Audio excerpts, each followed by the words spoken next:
Salam sejahtera, berjumpa lagi kita dalam video seterusnya ya.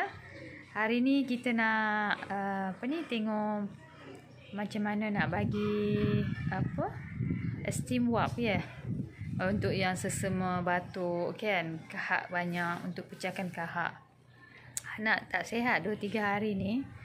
Dah pergi ke hospital nak ambil ubat dah. Tapi kita still bagi juga yang rawatan tradisional ya.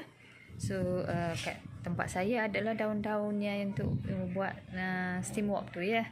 Jom kita tengok. Daun-daunnya yang ini daun bambu ya.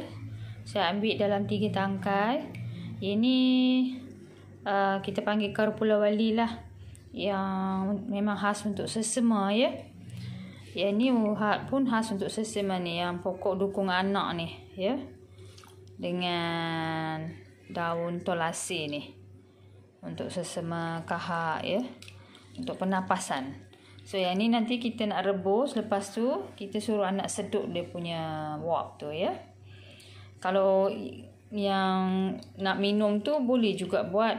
Biasa kita ambil 3 helai daun ini, daun tolasi, lepas tu ni terlupa pula nak bagi tahu, daun sirih ni. Lepas tu kita tumbuk halus, lepas tu kita perah jusnya, panaskan sekejap, lepas tu kita bagi minum. Tapi yang ini saya nak buat steam wap ya. Ni tengah keringkan rambut dia. Rambut dia panjang, so saya tak nak lah selalu bagi hair dry kan. Kalau nak kering biasa susah ya, kalau dekat panas ni sekejap je kering. Herba kita sedang mendidih. Saya nak matikan api, terus bawa ke depan ya, untuk anak sedut asap dia. Kursi takut dia tersiram air panas ya. Dan nanti tutup dengan selimut tu dalam. Lebih kurang macam ni ya.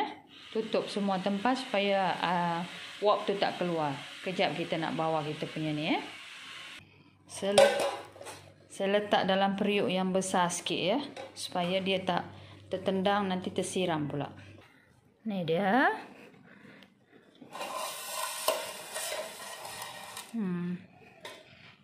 Kan dia jauh ya. Duduk. Okay, tutup dia. Tutup. Okay, dia bagi dalam 5 hingga 10 minit ya. Selagi dia punya wap panas tu ada, suruh dia sedut, hembus sampai dia rasa lega. Dia dah lari dah, sebab dia kata dia punya tu dengar tu, sesama dia tu dah keluar, so dia lari pergi toilet buang dia punya sesama tu. So macam tu lah ya. Tiap hari saya buat, pagi sekali, petang sekali saya buat.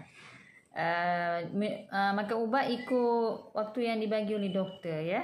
Lepas tu suruh dia minum banyak air masak, air suam lah, supaya sakit tekak, semua batuk tu boleh berkurang. So macam tu lah ya, kita punya rawatan tradisional. Okay, jumpa lagi di video akan datang. Bye.